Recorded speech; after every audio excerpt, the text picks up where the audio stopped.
ચોમાસા પહેલા અમદાવાદ શહેરમાં મહાનગરપાલિકાએ શરૂ કર્યો કંટ્રોલ રૂમ, જેમાં સીસીટીવી કેમેરાથી પાણી ભરવાના સ્થળો પર નજર રખાશે.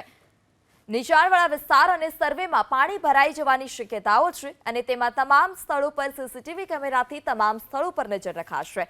શહેરમાં આવેલા 9 જેટલા અંડરપાસને પણ સીસીટીવી કેમેરાથી આવરી લેવામાં આવ્યા છે. 1 જૂનથી શરૂ થયેલ કંટ્રોલ રૂમ 31 જુલાઈ સુધી ચાલુ રાખવામાં આવશે. આ તરફ કંટ્રોલ રૂમ માટે 4 હેલ્પલાઇન નંબર પણ જાહેર કરવામાં આવ્યા છે. અન્ય કંટ્રોલ રૂમમાં એએમસીના ઇજનેર, ફાયર, ટોરેન્ટ અને સોલિડ વેસ્ટ વિભાગના કર્મચારીઓ નજર રાખશે. વરસાદની આગાહી વચ્ચે હવામાન વિભાગની આગાહી ઉપર પણ સ્ટાફ નજર રાખશે. જે પણ વિસ્તારમાંથી એએમસીને ફરિયાદ આવશે તે વોર્ડ અથવા તો ઝોનમાં કાર્યરત અધિકારીઓને ત્વરિત ધોરણે સ્થળ પર પહોંચી અને કામગીરી કરવા સૂચના આપવામાં આવશે.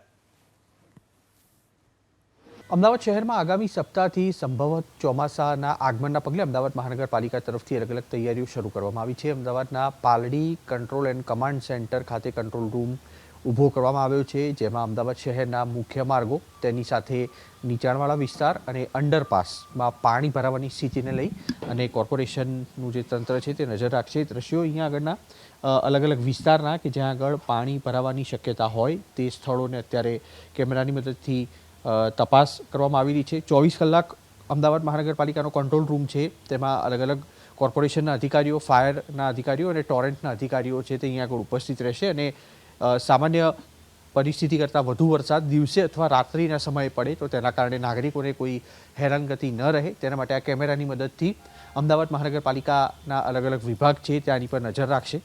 જે પણ વિસ્તારમાં પાણી ભરાયેલું હશે તે ઝોન અથવા તે વોર્ડના અધિકારીને અથવા તેની જે ટીમ છે તેને જાણ કરવામાં આવશે. પાણીના નિકાલ કરવા માટેની રાતના સમયે કદાચ વધુ વરસાદ પડે તો તેવા સંજોગોમાં સવારના સમયગાળા દરમિયાન આ પાણી છે તે ઉલેચવાની કામગીરી માટે અલગ અલગ વિભાગોને સૂચના આપવામાં આવશે.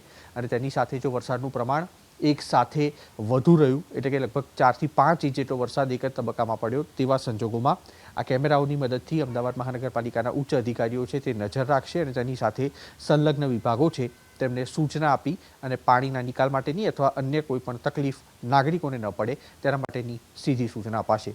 કેમેરામેન અજય પાંડે સાથે કુશાંક સોની, એબીપી અસ્મિતા, અમદાવાદ. અમદાવાદ શહેરમાં આગામી સપ્તાહે ચોમાસાના પ્રારંભના પગલે અલગ અલગ તૈયારીઓ પ્રશાસન તરફથી કરવામાં આવી છે અને હાલ અમે છીએ અમદાવાદ મ્યુનિસિપલ કોર્પોરેશનના કંટ્રોલ રૂમ ખાતે કે જ્યાં આગળ થોડી ક્ષણોની અંદર અમદાવાદ મહાનગરપાલિકા તરફથી ટોલ ફ્રી નંબર પણ જાહેર કરવામાં આવશે, હેલ્પલાઇન નંબર જાહેર કરવામાં આવશે, જેની મદદથી અમદાવાદ શહેરના નાગરિકો છે તે વરસાદી પાણી ભરાવાના અથવા વૃક્ષો પડવાના કે રોડ બેસી જવાની જે ફરિયાદો છે તે અહીંયા આગળ નોંધાવી શકશે. સતત અહીંયા આગળ નજર રાખવામાં આવેલી છે હવામાન વિભાગ અને વિન્ડી એપ્લિકેશન દ્વારા કે ચોમાસું છે તેનું આગમન ક્યાં સુધી પહોંચી શકે તેમ છે. અમદાવાદની વાત કરવામાં આવે તો અત્યારે હાલ પૂરતી અમદાવાદ શહેરમાં ચોમાસાની આગાહી નથી. ચોક્કસથી હવામાન વિભાગે અને હવામાન શાસ્ત્રી અંબાલાલે સૌરાષ્ટ્ર અને દક્ષિણ ગુજરાતમાં ચોમાસાની આગાહી કરી છે. અમદાવાદનું અત્યારનું તાપમાન લગભગ 37 ડિગ્રી જેટલું નોંધાયેલું છે, તેની પર નજર રાખવામાં આવેલી છે અને આ સંલગ્ન વિભાગો છે જેને કોલ મળતાની સાથે અલગ અલગ ઝોન અને અલગ અલગ વોર્ડ છે ત્યાં આગળ સૂચના આપવાની કામગીરી કરવામાં આવશે.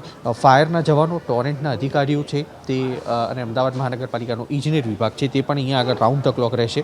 આ જે કંટ્રોલ રૂમ છે તેને 1 જૂનથી શરૂ કરવામાં આવ્યો છે, જે જુલાઈ મહિનાના મધ્ય અથવા અંત સુધી કાર્યરત રાખવામાં આવશે અને 24 કલાક આ કંટ્રોલ રૂમ છે તેની મદદથી અલગ અલગ રીતે અમદાવાદ મહાનગરપાલિકાનું તંત્ર છે તે શહેરની પરિસ્થિતિ પર નજર રાખશે, વરસાદના પ્રમાણ પર નજર રાખશે અને તેની સાથે વાસણા બેરેજ છે તેની સપાટી પર પણ અહીંયા કામગીરી રાખવામાં આવશે, નજર રાખવાની, જેથી કરીને વાસણા બેરેજના દરવાજા કેટલા સમય ખોલવા અને કેટલા સમય બંધ કરવા અને તેનું પ્રમાણ નક્કી કરવા માટે આ જે કંટ્રોલ રૂમ છે તે કાર્યરત કરાયો છે.